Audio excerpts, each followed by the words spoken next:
Minecraft 1.22 versiya ham уже chiqdi. Lekin senda hali ham 1.16 versiya. Hali ham yosh bolasanda. Barchaga assalomu alaykum. Bu video Minecraft haqida emas. Bu prosta tort tayyorlash retsepti haqida. 2 dona yirik xona haroratidagi tuxum, 1 chimdim tuz, 200 gram oliy nav. Da bu hazil edi. Obunachilar, bolalar, qizlar, Minecraftning ham yangi versiyasi chiqdi va unga 50 dan ortiq narsalar qo'shildi. Stop, Discordga kirib ko'raylik-chi.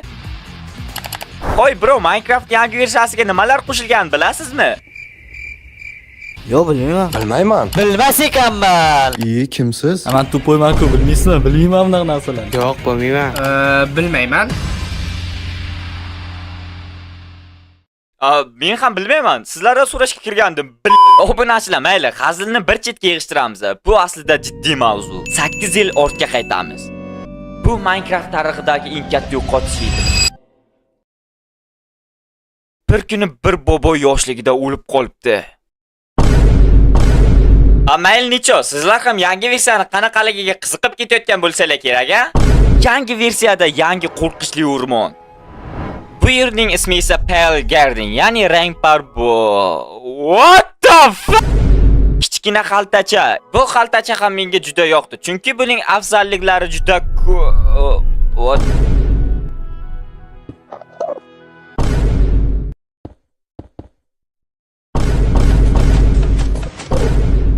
Yangi strukturalar. Poyezd tezlanishi. Sirli qo'rqinchli mob.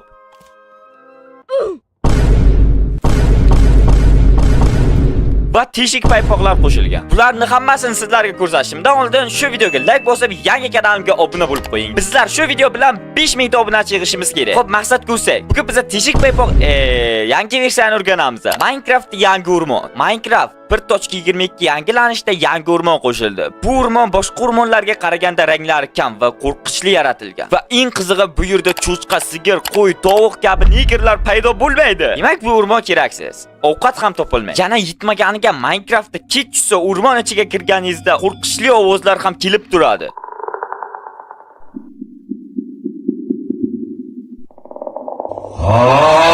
Da bolalar, bu rangsiz bug' rangdagi o'rmonda orqangizda sizdan qarzini bir oydan beri ololmay yurgan do'stingiz bo'ladi. Da bu hazil edi. Qarochi, Minecraftda yangi qo'shilgan qo'rqinchli mob, Kraken kalla. Bu turrancha boshqa maxluqlardan umuman farq qiladi. Masalan, sizga Krakenni umuman o'ldirib bo'lmaydi desam, ishonasizmi? Ishonmaylar, bu yolg'on xabar. Biz uni yengishimiz mumkin. Qachonki biz bu turranchani qayerdan jon olayotganini bilganimizda, bu katta o'rmon uning yuragi. Aytgancha, Krakenning bitta yaxshi xususiyati bor. Agarda u orqangizda bostirib kelayotganda unga qarasak, joyida ikkalay qotib qoladi. Bu esa bizlarga qochishimizga yordam beradi. Ammo unda ko'zimizni olgan zahoti yana ortimizda kelishni boshlaydi. Bu turranchani boya aytganimdek o'ldirish qiyin. Hattoki uni Warden, Wizard, Golem, hattoki dragon ham o'ldira olmaydi. Bu bobni miyasi ishlagan odam o'ldira oladi. Ya'ni men. Krakenni bu rangdagi o'rmon ichidagi daraxtlarda yuragi bo'ladi. Uni o'zini o'ldira olmaymiz. Qurol aslahalar uni tirnamaydi ham. Lekin o'rmondan uni yuragini topib chopsak, Kraken sinib ketadi. Eng qizig'i, Minecraftdagi qaroqchilar, ya'ni pillagerlar Krakendan qo'rqishadi. Demak, pillagerlarni ham duxin olayotgan ham chiqibdi. Yana bitta gap, sizlarga Pale Garden biyomida uy qurishni maslahat bermayman. Chunki uy qurish uchun yaxshiroq joy topishim kerak. Stop. Mana bu dahshat joy ekan. Shu daraxtni ustida quraman. Let's go. Yes. Stop. Bu daraxt emas. What the fuck? Kraken haqida ma'lumotlar shu edi. Qisqa qilib aytganda, bu turrancha orqadan keladigan krisa ekan. Struktura mavzusini rangpar daraxtdan boshlasak. Bu daraxtni qancha urinsangiz ham yolg'iz o'stira olmaysiz. Uning oldida обязательно 3 ta urg'aymog'i bo'lishi kerak. Va daraxt xuddi Eiffel minorasidek juda tez o'sadi. 1.22 versiyada uy qurish uchun juda zo'r rangpar taxta va yog'ochlar keldi. Ya'ni yangilanishda yangi taxta, zina, 05 taxta, reshotka, eshikcha, eshik, tugmacha, bilmayman buni ismini, oyoq bilan bosqich strukturalari va shuningdek yozuv stoli qo'shilgan. Albatta bu hammasi emas. Bu mavzu bunaqa yorug'lik tezlik tezligida tugab qolmaydi. 1.22 yangilanishda rangpar o'tlar qo'shildi. Ya'ni blok oldiga o'tni qo'ysak, uning qo'shimcha o'tlari bloklarga o'tib ketadi va osilib turadigan rangpar o't qo'shildi. Yangilanishda yangi rangpar kiyimlar ham qo'shilgan. Ana endi boshqa mavzuga o'tsak bo'ladi. Ya'ni kuni kecha mahallamizda yo'lida avariya bo'ldi. Bunga sabab yo'llarimiz tekisligidandir. Da hamma joy asfalt qilinganidan haydovchi zerikib, yama izlayman deb stolbaga tiqibdi. Umuman boshqa mavzuga o'tib ketdik-a, esimdan chiqib ketdi, uzr.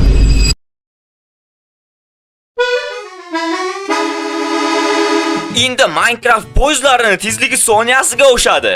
Nihoyat Minecraftda katta yangilanish, poyezdlar tezlanishi. Biz buni ancha kutgan edik. To'g'risini aytsam, hech kim bilmasdi-mi bu haqida? Qarochi, endi poyezdlar yurgan sari tezligi ortadi. Lekin siz 1.22 versiyaga kirib poyezdni xuddi shunaqa domaloq relsga qo'ysangiz, u oldingidek asta yuradi, umuman tezlashmaydi ham. Bu poyezdni ham tezlatishning o'zining siri bor. Lekin buni sizlarga aytmayman. Chunki sizlar hali ham shuncha mehnat qilgan videoimga like bosmadinglar. Ha yana bir gap, shu videoimga 8000 ta like yig'ilsa, shu kanalimga yana boshqacha video chiqaraman. Va bu kanalni yo'qotib qo'ymaslik uchun shu kanalga obuna bo'lib qo'ying. Ha aytgancha, barchangizni yangi yil bilan tabriklayman. Buni biza nishonlashimiz kerak. Yo, bu nishonlash emadi.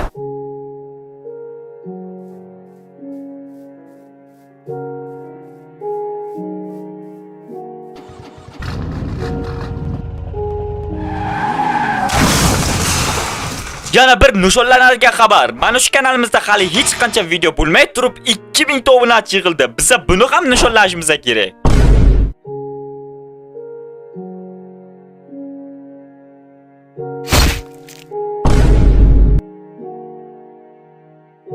Mavzuga qaytsak, X, Y plus moment. Boya aytganimdek, poyezdlar o'zidan o'zi tez yurib qolmaydi. Biza chet yordamida Minecraft tezligini oshirishimiz kerak. Ya'ni aynan shu chet bilan Minecraft tezligini 500 ga oshirib qo'ysak, Minecraft sezilarli darajada tezlanadi. Bu tezlanish tabiat va hayvonlarga ta'sir qilmaydi va Minecraft poyezdlari tezlanishini ko'rishingiz mumkin.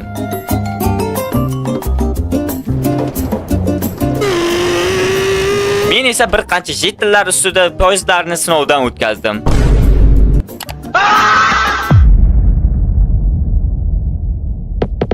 Bu xaltacha sizga qo'shimcha joy qo'shib beradi. Ya'ni sizning inventaringiz to'lib qoldi. Bu xaltachaga esa 64 ta har xil narsalarni sola olasiz.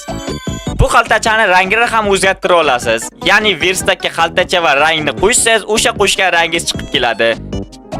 Lekin menga shu buq rang ham yoqdi. Xo'sh, Sonic'dan ham bir so'raylikchi, Minecraftda yangi qo'shilgan xaltacha yo'qdimi?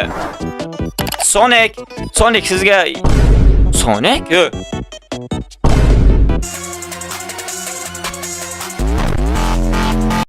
Bu xaltachani yasash ham juda oson. Sizga sigir va o'rgimchak kerak bo'ladi. Bu siz o'ylagan narsa emas. Sigirni o'ldirib terisini olasiz, o'rgimchakni ham o'ldirib to'rini olasiz. Verstakka to'r bilan terini birlashtirsak, xaltacha paydo bo'ladi.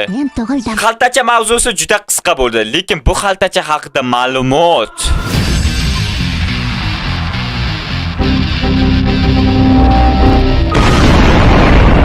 men sizlarga iloji boricha qisqa qilib tushuntirishga harakat qildim. To'g'risini aytsam, o'zi boshqa ma'lumotni bilmasdim-ku.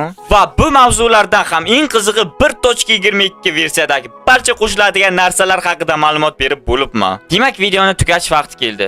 Sizga 1.22 versiya yoqdimi? Dunyo sir asrorlarga boy. Biz esa videoni oddiy tugatmaymiz. Sizningcha yer dumaloq shakldami?